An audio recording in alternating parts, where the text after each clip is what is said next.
me get the screen going up here too. Okay.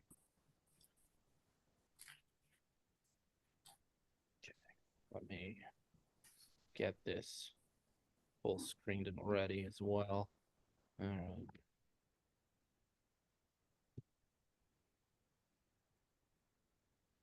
Is that will that be bright enough, or should I shut all the lights off?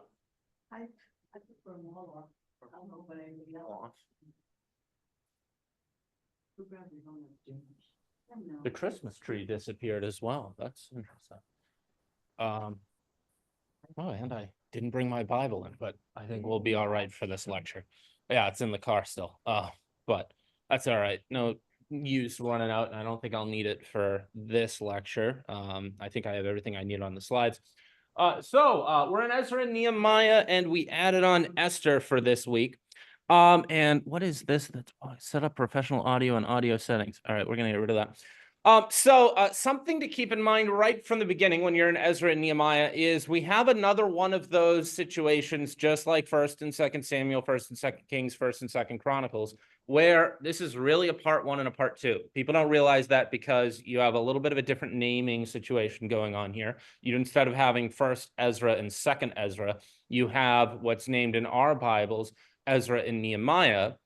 The thing that you need to be aware of, however, and something that I think is very useful to know when you're moving through Ezra and Nehemiah, is that this is another case of 2 separate books in our Bible that are really one unified book. In fact, it was not until well into the era of the church that we got used to splitting these 2 with the name Ezra and Nehemiah. In fact, you go back far enough, you go back to the time of Jesus, these would have been considered perhaps 1st Ezra and 2nd Ezra, but in many cases, just as all being one contained, coherent book of all of Ezra.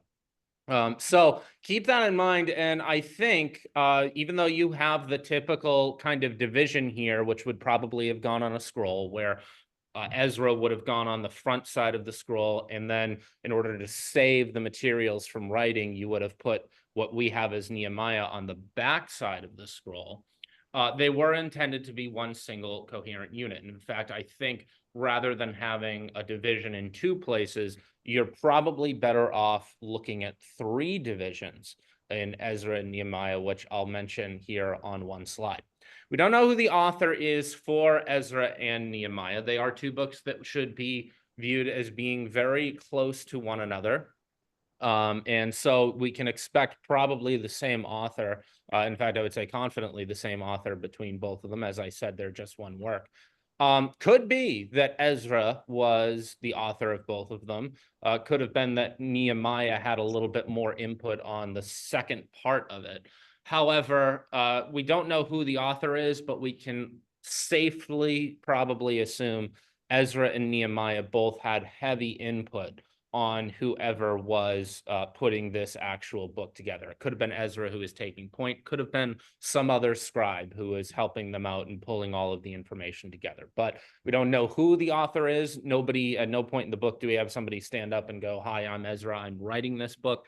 However, what we have is probably some scribe who is writing with the input, the direct input of both Ezra and Nehemiah. And when we're looking at Ezra and Nehemiah, our topic is the return of Judah. We looked at Kings, which told the story of how Judah goes out into exile and what they did in order to deserve it.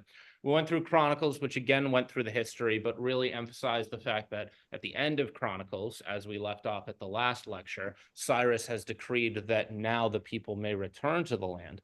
Well, now Ezra and Nehemiah, which in our Bibles is placed directly after Chronicles, is going to tell the story of how Judah is coming back into the land, how the Jews are returning to their homeland. And when they're doing that, how are they rebuilding and restoring the temple?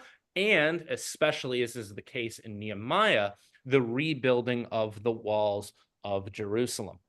And one of the things you should keep in mind with Ezra and Nehemiah is what you're looking at are the very foundations of the Second Temple era of Judaism, out of which, or into which, Christ will come, and out of which the church will come. So we're really looking at, these are the early beginnings, the foundations of this period of time that is eventually going to turn into that world that we see in the Gospels of the New Testament. So we are getting pretty close. And when we're looking at themes, we once again, very similar to Chronicles, are talking about restoration. Just as in Chronicles, by kind of telling the history of Israel and having a real focus on the themes of restoration. I mentioned when we were going through Chronicles, it's almost like the author, the chronicler, is kind of intentionally writing the history in a way that it will directly resonate with these people who are rebuilding the temple and coming back into the land. Well, now we're actually looking at those restoration themes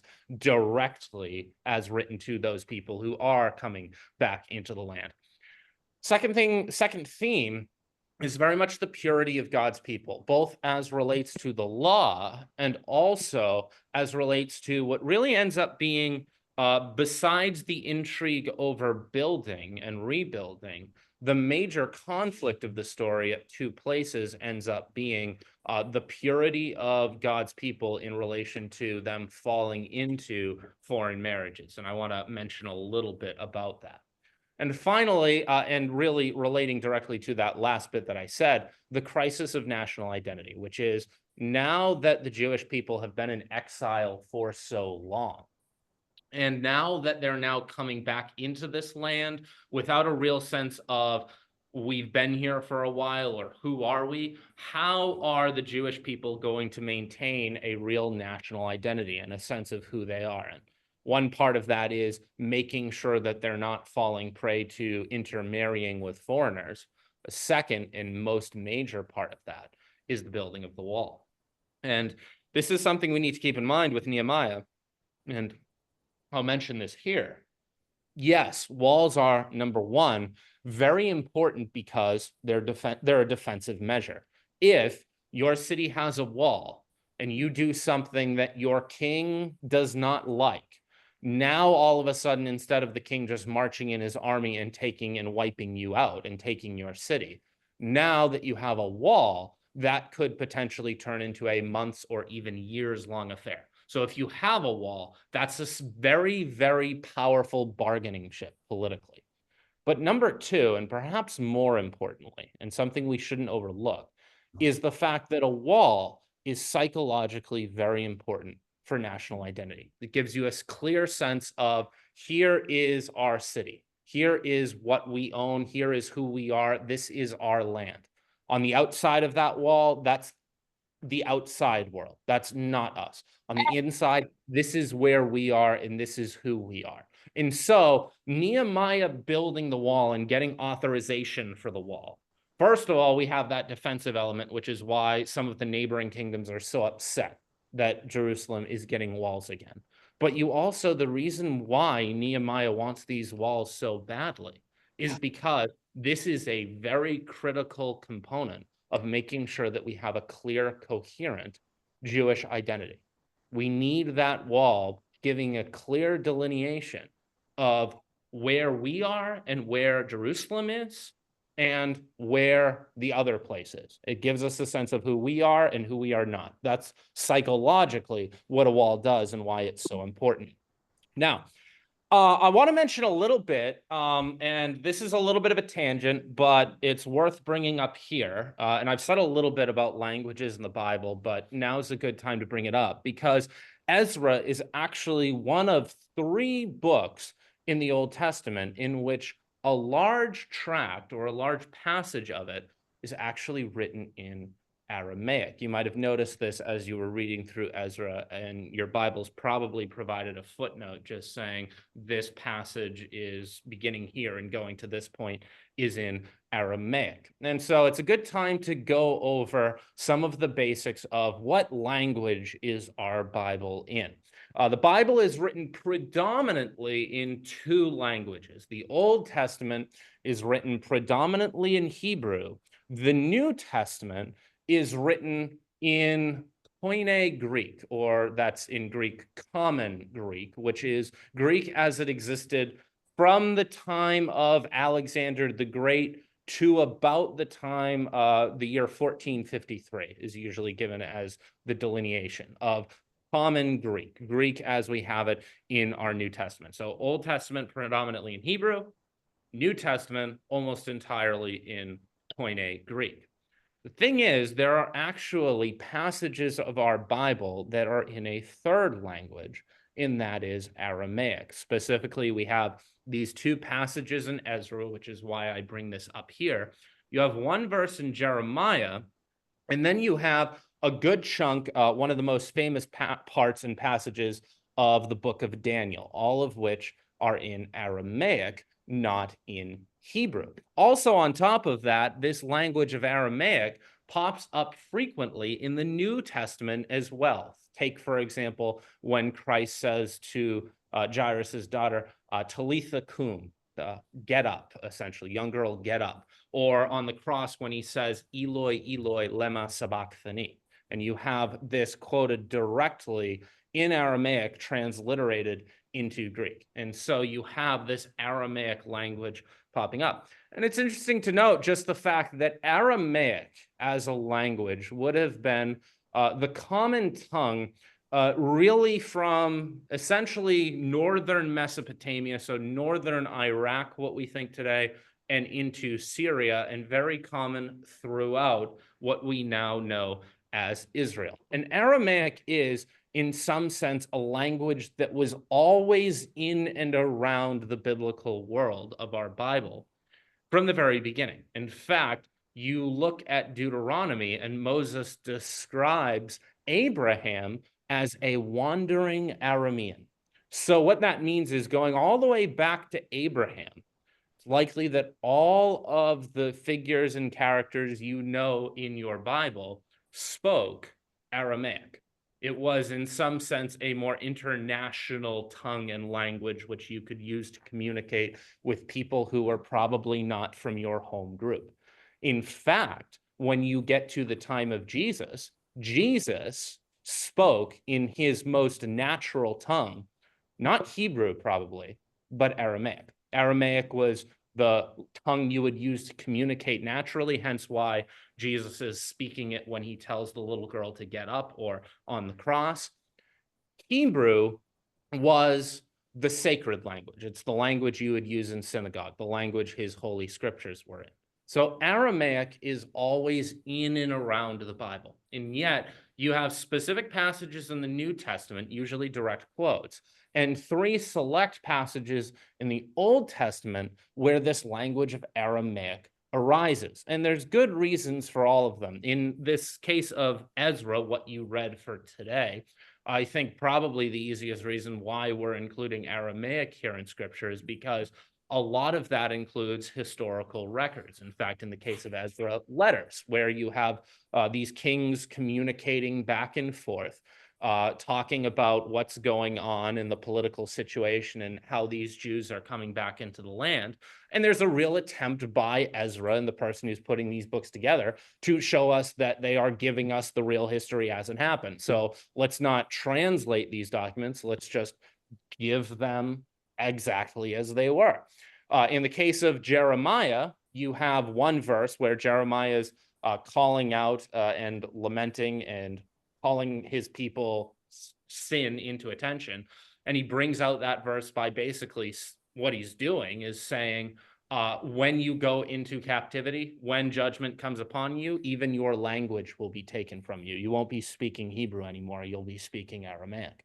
And then in the passages in Daniel, which you'll read a little bit later, some of the great passages of Daniel, like Shadrach, Meshach, and Abednego, and Daniel in the lion's den, and the passage with the writing on the wall, all of that happening in Hebrew, and really a wonderful decision by Daniel in order to write it all in Aramaic, because it gives an alien feel to this passage, a passage which is really focusing on communicating to the fact that even in this alien land, even in this strange foreign place where we're even talking a foreign tongue, even there, God is still sovereign and working among the people. So there's this stylistic decision to include Aramaic here, as you see in Ezra. And this wasn't a hard thing. In fact, Hebrew and Aramaic are very, very similar languages.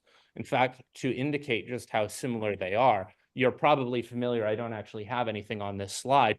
You can kind of see in your mind's eye, or at least think and know that you have seen before, some Hebrew writing. What you probably don't know is what we recognize as Hebrew script today is actually Aramaic script. In fact, Hebrew now today is written in a script that was originally created for Aramaic. Because Hebrew and Aramaic share an alphabet, that's not a problem. But in the course of this time that the Hebrews are spending in exile, they adopt and decide to start writing Hebrew in a script that originally belongs to Aramaic. So actually what you recognize and you look at and you say, I think that's Hebrew, is actually Aramaic block script. And so just keeping that in mind. So there's actually 3 languages in the Bible: Hebrew, Greek, and Aramaic. Now, all of that said, a little bit of the history. I realized when I was going into all of the information about the people going into exile, I never did provide a map just to give you a sense of where we're looking and where things are happening. But this is, when we're looking at the exile, where the people we're following are heading to and where they're returning from. So you can see Ezra starting over here in Babylon and in this center of what had been the Babylonian Empire, but which quickly becomes one of the administrative centers of the sprawling Persian Empire. Well, all of these Jews who had been in exile are going to travel up north across here and back down into Jerusalem. So when the people had been taken into exile, they were taken back up here. Now Ezra is going to return them in this direction. Now, a couple things to mention. First of all, you might guess, well, why don't they just go straight across here? The shortest distance between 2 points is a straight line after all. However, if we're looking at the geography of the land, all of this, in fact, going well down here, all of this is some of the most inhospitable desert that you don't want anything to do with. So going back to when Abraham is traveling into the land, or anytime anyone's really traveling from Mesopotamia into this area, the Promised Land, you really need to go up north and come back down. This actually relates to what I brought up a little bit earlier in the lecture, just in the sense of this area, the Promised Land, is really a land between, as you're caught between this inhospitable Mediterranean Sea and this inhospitable, impassable desert here on this side. So if you want to move, you really got to move up here and through this area. Everything's kind of funneled into that direction. One thing I'll mention, though, while I have this map up, and I'll mention this a couple times probably as we go through Ezra and Nehemiah, our biblical story very much follows in the exile the group that spends their time right around here in Babylon. One of the things that had happened, though, in the Babylonian captivity and had continued to get worse, as it were, under the Persians, is the Jews as a people are not just centered here around Babylon. In fact, under the Persians, the Jewish people were settled all around the Persian Empire, up in Anatolia, down in Egypt, over in other parts of Mesopotamia. The Jewish people are spread all around. Hence, for example, why when you get to the New Testament, you have, as Paul travels around, Jewish colonies all spread around, because the Jewish people after the exile are all very much spread around the world. And something which you should keep in mind is, even though we do have this heroic return of the Jews back into Jerusalem, and you have this group of Jews rebuilding the temple and reestablishing the system of worship, at no point up to the time of Jesus and through the time of Jesus, up until the destruction of the Second Temple at 70 AD, are a majority of Jewish peoples going to be living in the Promised Land. In fact, from the destruction of the temple in 586 to today, even, a majority of Jews are always going to be living outside of the Promised Land. Even today, in fact, I think it was probably only until about 15, 20 years ago that you actually had more Jews living in Israel than in New York City. And so you've got to always remember this, and it's part of God's plan as well. Like I said, when you have the spreading of the gospel and you have this initial foundation of these Jewish people groups spread all across the world, from which Paul can start to give the gospel a foothold, you have this diaspora spread all around the world. But you still have what we're seeing here in Ezra and Nehemiah, a reestablishment of the heart of the Jewish people and a reestablishment of the actual temple system and worship here in the center in Jerusalem. So moving forward, here's a timeline as well. I already gave you a little bit of the geography, but this is what the timeline here looks like. We mentioned, if you go here, 586 is going to be when Jerusalem is destroyed. The exile had actually already been beginning and starting to be in effect a few years before you get into the actual destruction of Jerusalem. But 586 is the big violent destruction of the temple that really begins the severe period of judgment. 538 is when Cyrus the Persian is going to decree officially that now the Jewish people may start returning to the land. And then in 515, the temple will be completed. Ezra is going to lead his group back in 458. Nehemiah will be sent to Jerusalem in 44, go back to Persia in 32, go and return to Jerusalem in 430. So this is timeline-wise what we are looking at here in this era. And one of the frustrating things that you need to keep in mind as you work through Ezra, by the way, I don't have a chart for it, this is the same case in Nehemiah, is that the story is not told in chronological order. There is time skips jumping around going on as you go through Ezra. You'll notice what we have, you begin in 538, the first return under Cyrus, the rebuilding and the foundation of the temple, things are going pretty well. And then you get to these statements of opposition, first under Xerxes, then Artaxerxes.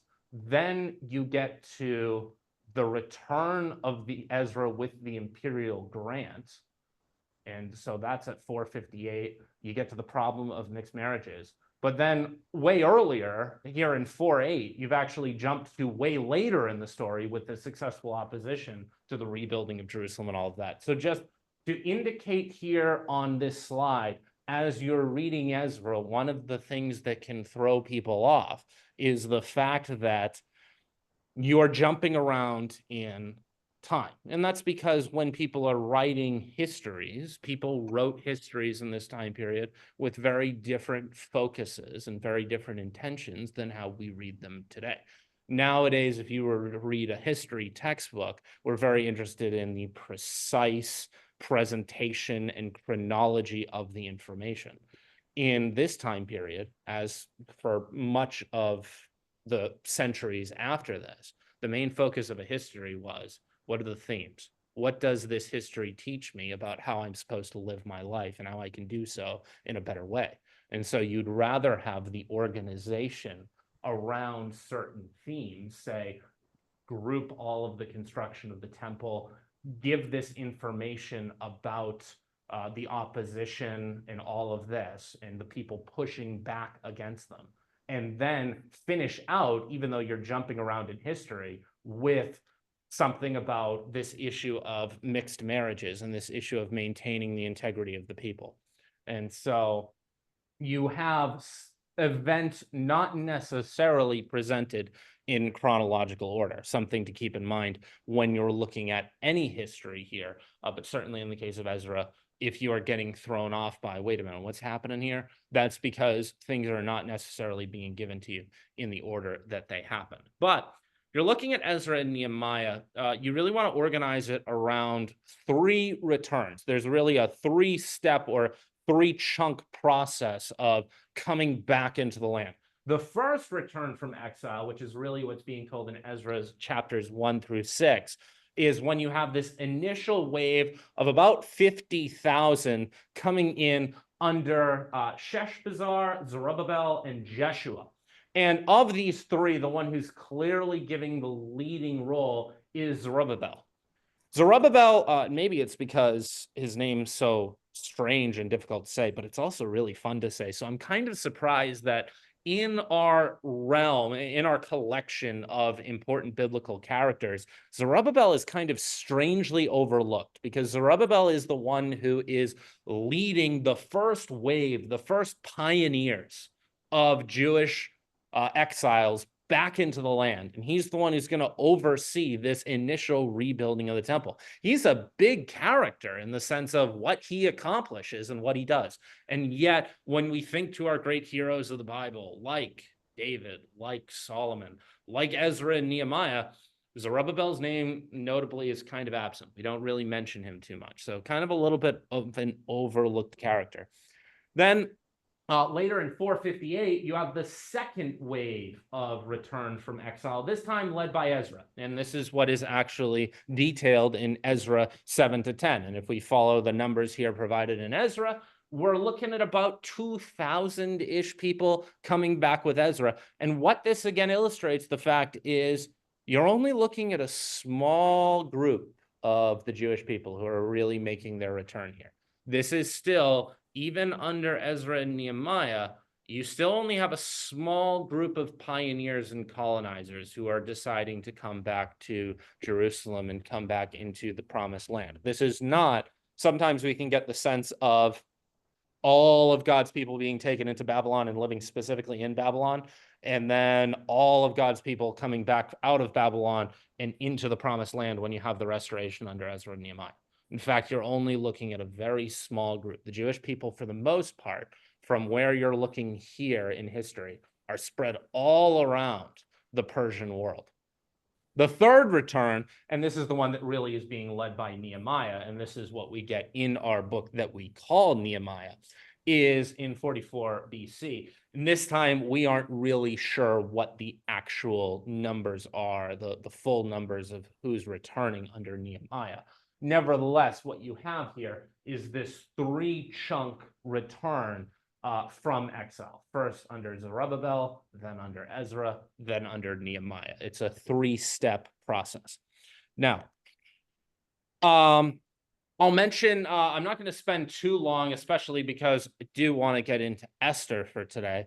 But we do have some great lines from Nehemiah. One great chunk, one recurring statement or theme that you can always think about in Nehemiah is Nehemiah's for remember me, please. This is after Nehemiah accomplishes something big in his work on restoring and reforming and setting his people secure in the promised land. You have these great remember me, please, from Nehemiah, where he's calling out to God, basically with this real sense of, look, Lord, I've sought after your ways. This is what we've done. This is what's happened. And here's how I am going after you. Kind of continuing in many ways. I think you really do need to look at Ezra and Nehemiah being very closely related to the book of Chronicles. In this way of Chronicles was really focusing in on are God's people seeking him out and trying to get after God's will and figure out what God wants for him and what God wants us to do as a people. Well, here's Nehemiah constantly you see in his real go get it done attitude in rebuilding the walls of Jerusalem is, Lord, I'm sending after your ways. Remember what I'm doing. Here's what I've done.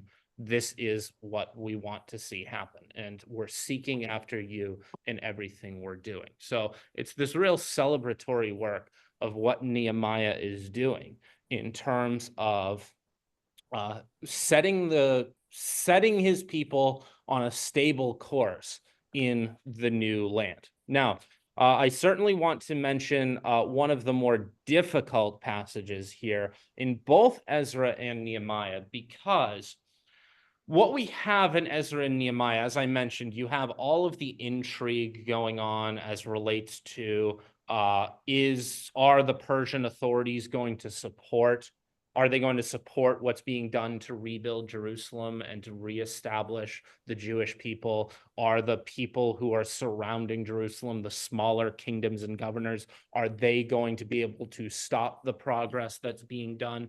The other big domestic issue that actually forms and comes up twice in the story of Ezra and Nehemiah, both times at the end of, first of all, Ezra, and then towards the end of Nehemiah, is this issue that the Jewish people are intermarrying with foreigners. And why this is such a huge issue is because if you have intermarriage with these foreign peoples, the coherence and the cohesion of the Jewish people will be lost. All of a sudden, the next generation, instead of being Jewish, will be Jewish Aramean. And all of a sudden, the cohesion and the identity of the Jewish people, the covenant people, God's holy people, through whom God has promised from Abraham through David that the whole world will be blessed. Those people will be lost simply because of intermarriage and interbreeding.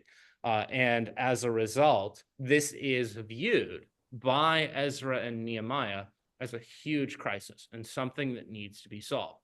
Something to always keep in mind is you have very, very close on their minds what has already happened with the northern kingdom, especially as relates to the Samaritans. Remember, the Samaritans are the ones who end up deported, and then the Assyrians bring in a whole bunch of foreigners to intermarry with them. And as a result, the Samaritans are no longer purely Jewish.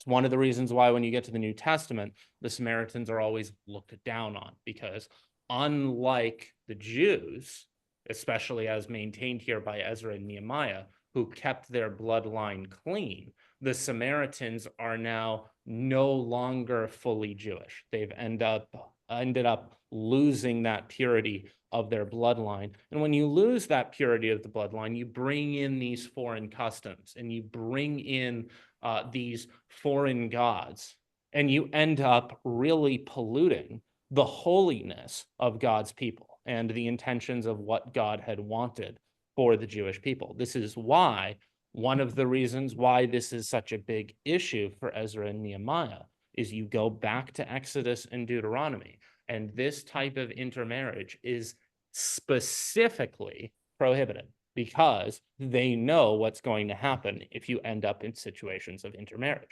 If you do not maintain your coherence as a people, then you will quickly find that you no longer exist as a people. And one of the reasons why you see, even to this day, Jews, whereas you don't see, say, Ammonites or Amalekites, is because the Jewish people have been very careful about maintaining this kind of cohesion as a people. And so in Ezra 10:3, the people who are confronted on this issue of you are not obeying this prohibition against intermarrying are going to make a covenant to put away their foreign wives and their children. And what this means, if you look at the language of putting away, is they are divorcing essentially these women, their wives.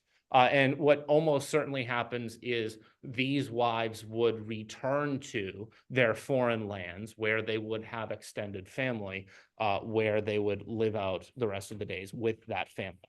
Now, notice that their children were also to go with them. There's two reasons for this. First of all, of course, those children are not purely Jewish. So you have that aspect as well. However, most importantly, I would say, is the sense in which in an ancient Near Eastern context like this, if you are a woman who is cast out from your marriage without any additional support, and you could probably suspect that most of these women would have families that they could return to. However, if they did not have any males to provide for them or look after them, they would be essentially left for dead, or at the very least left in a very desperate situation. So it's clear that the children will not stay with the father, but will go with the mother. In that way, there will certainly be some provision for these people. Now, is this a horrible situation? Absolutely. And this is an extremely drastic action by both Ezra and Nehemiah, who are having to do something that is not ideal by a long shot because the covenant has already been broken and the people have started intermarrying in violation of the covenant. However, the cohesion and maintaining the holiness of God's people and maintaining their integrity is the ultimate thing that must be maintained. And so they decide to do it anyway. Something to keep in mind, however, is when we get to the New Testament, when you're now in the era and the period of the gospel, you look at passages like 1 Corinthians 7, 12 through 16, which specifically says, if a believer finds themselves married to somebody who is not a believer, if somebody who's a Christian finds themselves married to somebody who is not a Christian, you are absolutely not to put them away. And so this is a command specifically for this group of people who are coming back into the land at a time when the Jewish people are in a very tenuous situation, and we need them to be maintained as a people so that the circumstances in the history which Christ will come out of might be maintained. This is a command for them. For the church today and for Christians in the era of the gospel, this is not prescriptive material. This is not what we are intended to do today.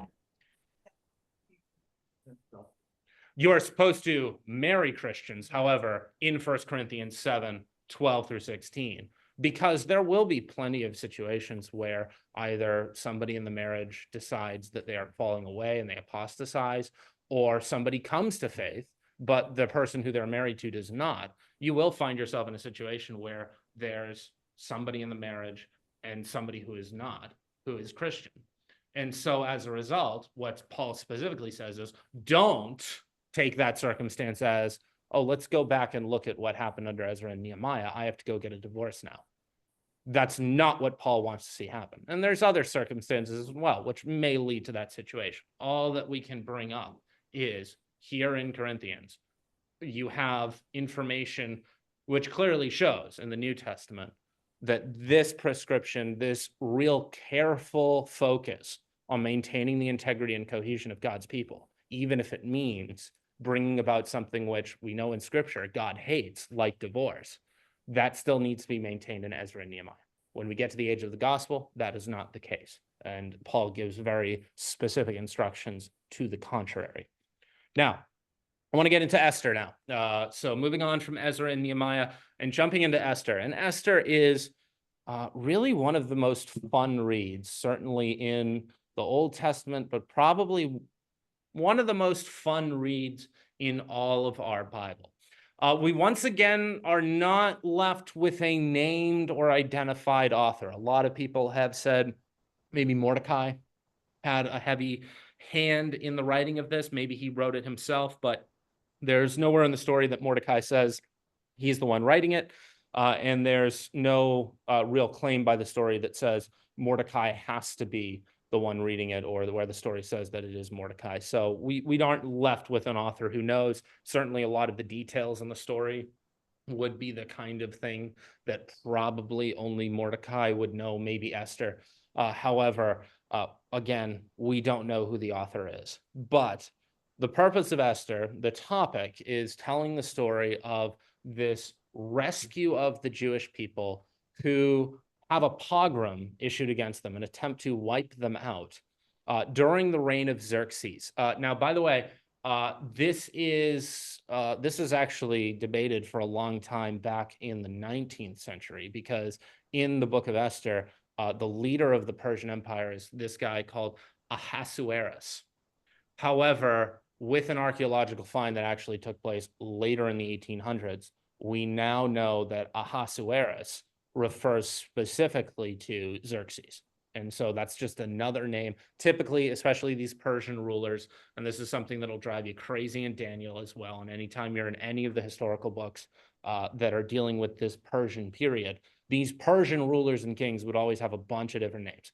And so when we see Ahasuerus as referred to here in Esther, that's Xerxes. And what that means is the events of the story of Esther are happening in 486 to somewhere between 486 and 465. So we're really up to a decade to even a few decades before Ezra comes into the land. So actually, when you're moving from Ezra and Nehemiah into Esther, when you get into Esther, you're actually jumping a little bit back in time. So just keep that in mind. However, one of the things that makes Esther such a great book is that it is a book about the providential care of the Jews during the exile. And real emphasis there on providential, just because when we look at and we talk about providence and the idea of God acting sovereignly, but also acting in some sense mysteriously, perhaps no other book communicates that so effectively as the book of Esther. I'll mention as well, we're talking about the continuing holy war of Israel. And I'll mention what I mean by that in a moment, because it's a very nuanced and kind of hard thing to catch in Esther, but it is going on there. But the apparent silence of God, especially as it relates to that providential care of the Jews, because one of the things that makes the book of Esther so curious is the author goes out of his way to not once mention God. It's God, you might have noticed this as you were moving through it. Even in a few select verses where the text is almost screaming for God to be mentioned, God's name is intentionally never included in the text. And so it's actually grounds initially that even when you get to the time of Jesus, there was probably a lot of debate. During the time of Jesus, they absolutely knew about the book of Esther. However, there was significant debate over whether or not it should be held up as or regarded next to the other religious works. Because when you're looking at it and you're seeing that God's name is not mentioned once in the entire story, a lot of people are going to be taking a little bit of a pause and going, well, yes, this is a very important document for us as a people, and it certainly emphasizes God, but is this the same kind of thing that we have with the rest of Scripture if God isn't mentioned? Now, over time, and during the time period around the time Christ is alive, eventually it is decided that, yes, Esther absolutely is Scripture, and I'm glad that that certainly happened with the intervention of the Holy Spirit, because Esther is such a wonderful book. And in really a life where we see God moving, God is moving all of the time. And yet we don't have, like we see in Samuel or Chronicles or Kings, God coming in all the time and talking and telling us exactly what's happening and why he's doing what. And we don't have prophets telling us and communicating to us all the time what God's will is and what he's up to at any given moment. We have and are confronted very often in our Christian lives with the silence of God, where here you have a story like Esther, where God's people are facing absolute annihilation, and yet nowhere do you see God come down and talk with them and tell them, all right, here's what's up. Here's why you're facing annihilation. Here's judgment. Here's how you're getting out of it. You don't have any of that communication. God is silent. And yet as you move through the story and you see Xerxes kept sleepless, and you see the faith of Mordecai, and you see the circumstances that are putting Esther exactly where she needs to be in order to save her people, you know God is active. And so it's a great, poetic, dramatic presentation of the providence of God and a response to the silence of God, where we don't live a life where we know how God is acting at all times. And Scripture acknowledges that. And yet here you have the sum of all fears, with God's people on the very verge of being wiped out, and a God who doesn't seem to be acting, and yet who is exactly bringing about the circumstances that need to be so that God's people are still rescued. And it's what makes Esther such an incredible read. Now, talking about what I mean by the holy war in Esther, notice Esther is going to be told in many ways as a conflict between the two officials in the court of Xerxes, Mordecai and Haman.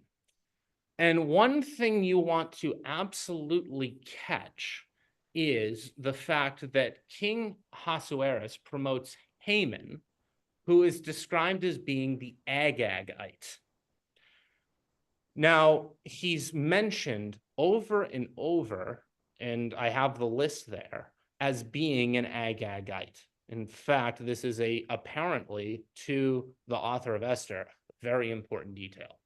Anyone remember who Agag was, or why perhaps this is such an important detail? If you could get this and you were in my classroom, this is the kind of question, if you could answer it, you would get a Werther for.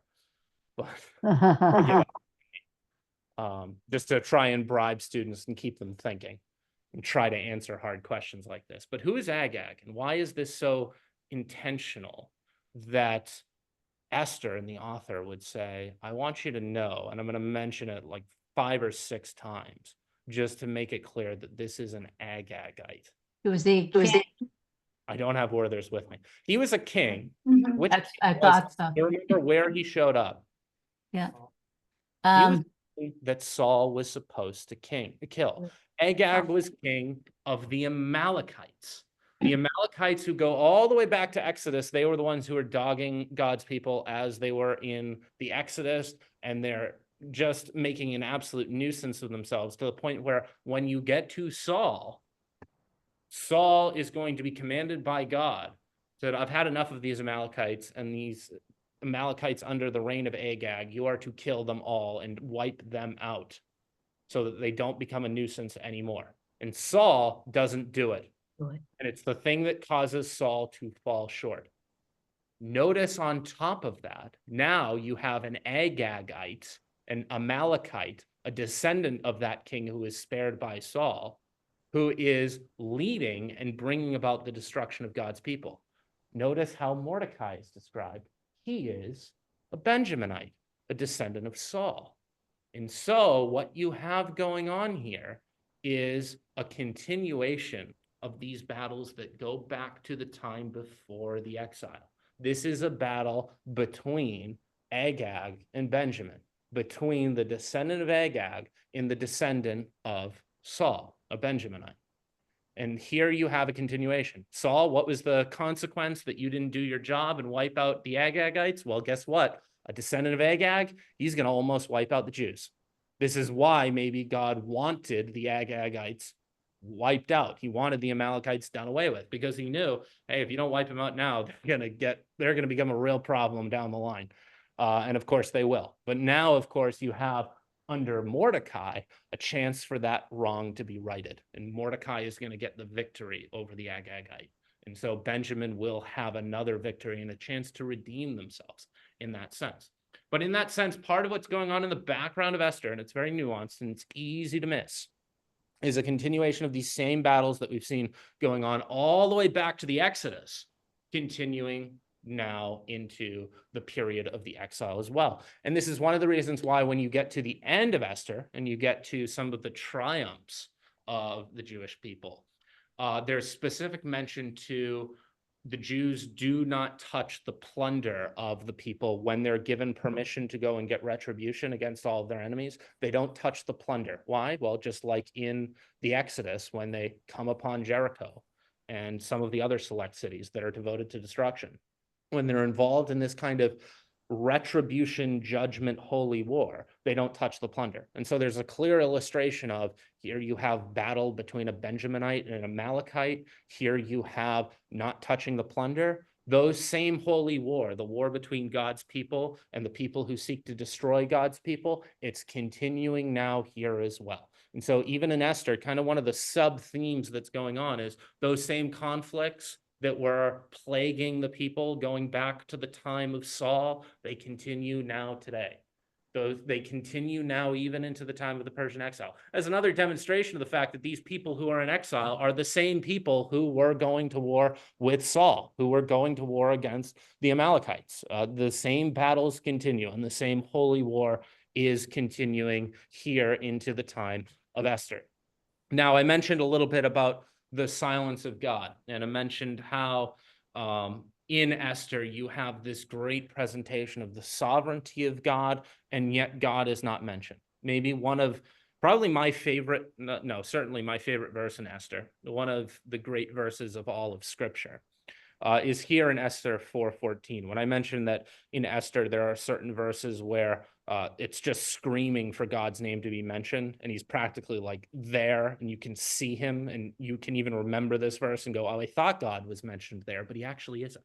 The author goes out of his way to make sure it's worded just perfectly so he doesn't have to mention God's name, but God is screaming off the pages at the same time. And you have it here in this great moment where Esther is really feeling the burden of the duty of what needs to be done to her, that really the burden has been laid on her in order to save God's people from Haman and his plot. And Mordecai confronts Esther with this great line. If you keep silent, if you don't do your job, at this time, relief and deliverance will rise from the Jews from another place. That is, here is Mordecai. He doesn't say the name of God, but he's saying, hey, Esther, if you don't do your job, we don't have to worry about the Jewish people getting wiped out. That won't be the problem because we know God's faithful to his covenant and we know God's faithful to his promises. And he'll save the Jews. He'll save us somehow. But Esther, you have been given the duty and the job of being the one who's going to deliver the people. And if you keep silent, you and your father's house will perish. And who knows whether you have not come to the kingdom for such a time as this, which is Mordecai is recognizing where Esther has been put and what the burden is of her people, what the burden is on her to save her people. And Mordecai saying, Esther, you've been given a big burden and you better come through. Not because God's people are at risk. We don't have to worry about that. We know the good guys are going to win in the end.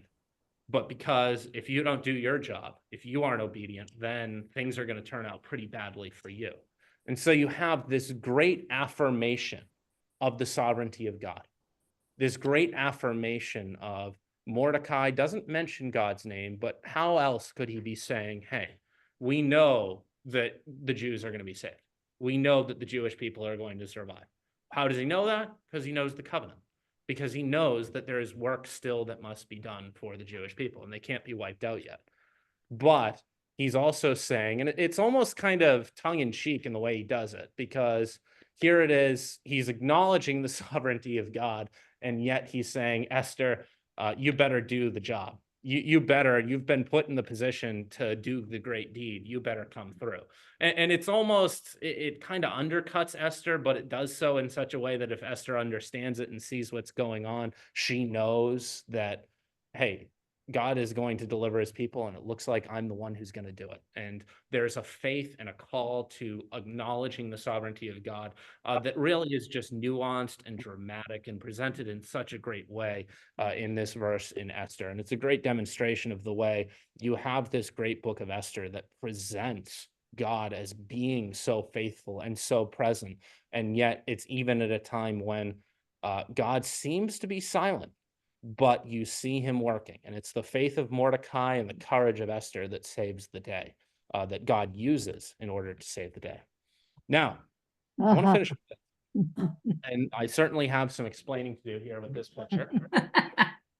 This is my old professor, Rabbi Moshe, who I studied under in Jerusalem. In fact, this is during a class I took with Moshe under actually studying the parables of Jesus and the other rabbinic mishalim, which are parables, and comparing those two and seeing how Jesus's tradition of parables fits into what's going on with other Jewish parables at the same time, and studying Christ's parables in those contexts. And I did so under a Jewish rabbi. And there he is, Rabbi Moshe. And I want to mention, because the reason why in this picture Rabbi Moshe is dressed as Superman is because this picture was taken on the day of the Feast of Purim. Purim is the feast on which the Jewish people to this day celebrate the story of Esther. And it's a reference to the casting of lots, Pur, as mentioned at the end of the book of Esther, when the Jewish people have their victory. It's the Purim, it's the Feast of Lots, essentially. And in it, they celebrate the fact of God delivering his people from this near annihilation. It's a celebration which you can imagine, especially for the Jewish people in Israel today in a post-Holocaust context, means quite a great deal. After the Holocaust, Purim has certainly taken on a very, very large importance because it's a mention of it's a celebration of the faithfulness of God to save and rescue his people. And I'll mention a little bit about how Purim is celebrated. First of all, when you're in Israel, and this is why Rabbi Moshe is dressed up like Superman, they have decided that this has become essentially Jewish Halloween. And so one of the ways you celebrate Purim, and this is absolutely just a case of syncretism with the West, but they don't want to be left out. Halloween is, by its foundations, even if not in its celebration today, a Christian holy day. And so Jewish people don't want to celebrate it. So instead, they don't want to get left out, not having an opportunity to dress up. So they do it on Purim. And Purim takes place typically around the month of March, so about a month before Passover. And so the first thing you do in Purim is you basically, in the morning, in the early afternoon, in daylight, you go get dressed up and you go trick-or-treating. You're generally dressed up all day as some heroic character, and they have some justification for why they do this, but really it's just an excuse to get dressed up. But the big way that they celebrate Purim is they have in synagogue the reading of the scroll of Esther. They read the whole story of Esther in synagogue. And the big way you celebrate is, according to the Talmud, you are to drink until you cannot distinguish between the blessings of Mordecai and the cursings of Haman. You are commanded in the celebration of Purim to get roaringly drunk. So, by the way, this is one of the reasons why I don't subscribe to this, but this is one of the reasons why many people have argued why God is not mentioned in Esther, in the actual scroll itself, because they say, because this was written for the intention of reading before the synagogue, and people would be getting very, very drunk while they're reading it, we didn't want to be mentioning God during the same time as people are getting drunk. I don't think that's the case of why God isn't mentioned in Esther, but it's one of the proposed theories. But I still remember being in Jerusalem, celebrating Purim, and I celebrated it in Rabbi Moshe. He wasn't leading the service that day, but I celebrated it in his synagogue.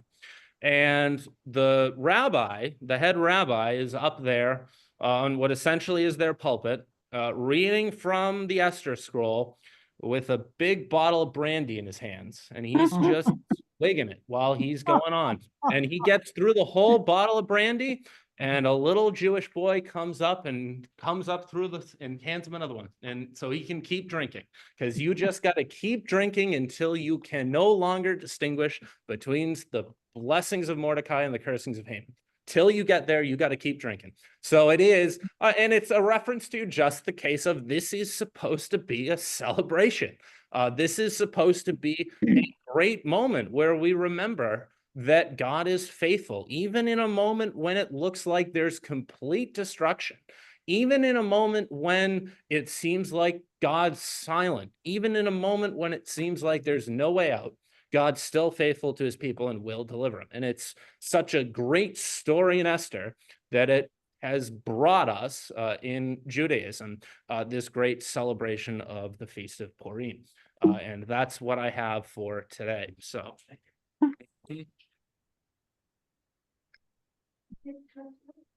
I did not dress up. No. Yes. I think we found a new tradition. Right. Yeah. So let's, I want to just, before we close out here, I want to just kind of show you what we're looking at heading forward. I'm going to send you this, Matthew's notes as usual, and I'm going to send you a tentative schedule here. I think this is the one. Yeah. Okay. Can you see that up there? It's, no. Yep. Sorry. Okay. All right. How's that? Yeah, maybe do that again, I guess. So, all right. So our next, so here's what I wanted to say about the readings. Even if you're a little behind, you're doing great. We're right on target. And I'm looking forward to the coming year. So what we're going to do is we're switching up our format a little bit here. The first thing I want you to notice is we're going to be going to twice a month meetings, first and third Sundays of the month. So our next meeting will be January 5th. I scheduled Matthew to do the lectures, going through all the rest of the books here. Our target end date is September 7th, which will be just about a year from when we started. I think we started the first week in September, second week of September, so we'll finish up right then. What I've done here is just kind of give you a read on the lecture is listed here on the second column, and then the reading target, we'll call it that, is where you should try to be at that date to try to keep pace. So January 5th, you should be finished with Esther. How many are there already? Right? So good. So if you're falling behind, you can catch up. There's plenty of time to catch up. That's 3 weeks from today. We got 3 weeks if you're behind to catch up. If you are already caught up, feel free to read ahead. If you need a break, take a break. If you want to change pace a little bit, if that helps you. But if you feel like, look, I want to roll, I want to keep going, keep going. You don't have to slow down for this. If you want to finish reading the Bible, heck, by January 5th, you're welcome to do that. There's no prohibition against it. So it's not cheating at all. I mean, really, work at what pace works for you. Okay, so you don't have to feel like I got to stick with the group, because sometimes, I know for me, sometimes I'm like feast or famine. Like if I'm going to roll, I want to keep going, because I know when I run out of steam, it's hard for me to get going again. And sometimes I'll just put it down and then I don't pick it up for weeks and I just kind of get slogged down to it. So you do what you need to do. So try to get at least caught up to Esther 10. But if you want to get ahead, knock yourself, go right ahead, keep moving. These lectures are just going to make sure that we have lectures for the whole rest of the Bible. And so you can have at least a target there, so to know that you're keeping pace. One in April. Yes, because April 20th is Easter Sunday. So there'll be just only one in April. So I hope that will work. I've cleared it with Matthew. I think it will work for him. And if there's a particular Sunday, there might be some Sundays where it might be a little tricky. We might do some of these on Zoom. We might have to get a little creative. We'll see how things go. But that's what we're looking at here going forward. So. He's going to be lecturing on Job. So you haven't read Job before the gathering day? Yeah, well, he's going to do the Job lecture. Okay, but people can get ahead. You can get ahead. You can read Job. No, it's up to you. It's up to you. I know. This is, People have a chance to catch up. there's a chance to catch up. Oh. So if you want to, because here's the thing too, it's like again, you do you, whatever works for you. Some people like a lecture first before they read it because they'll get more out of it. Others want to read first and then hear a lecture and they get more out of it that way. We're different, folks. We're just different, and we all do things differently here. So this is our plan, and just to kind of keep you on target, we'll have a little check-in to see that you're paced it out. If you go at this pace, you'll be able to complete this no problem by September 7th. And I think we are pretty much, we're going to have some different kind of challenges in the reading. We're going to be doing a lot, really Job all the way through the prophets. You're going to be dealing with a lot of poetry now. No genealogies that I can think of. No detailed descriptions of buildings and furniture. But now you're going to be dealing with some poetry here, which some people love, other people have a harder time with. And we will certainly, yes, I will send you the new schedule, and I will also send you the notes. Yeah, we'll figure it out. That's why I said we'll figure it out. If I'm away in Africa, or if Matthew's away, we'll figure it out. We might even do it on Zoom, or we'll do it with a recording. We'll figure it out. Also, a recommendation for everybody: if you want to if you haven't discovered these, we have a link on our website to them, I believe. The Bible Project videos are really excellent and helpful. They do a video like how would you describe it? A cartoonish kind of depiction of a sketching of all the Yeah. books of the Bible, and I think they're pretty insightful. They're pretty good, and they'll help you get a feel for the flow of it. So if there's some books you may have had trouble with, and you want to go back to again, you can take a look at some of those videos. They're helpful. Whatever works. I just want, again, my goal for all of us here is this will be a great experience. It's not so that we can say, I read every word of the Bible. I don't remember it. It was a miserable experience, but I read every word of the Bible. It's like, that's not the goal here. So with that, let me pause. Let me stop the recording. And then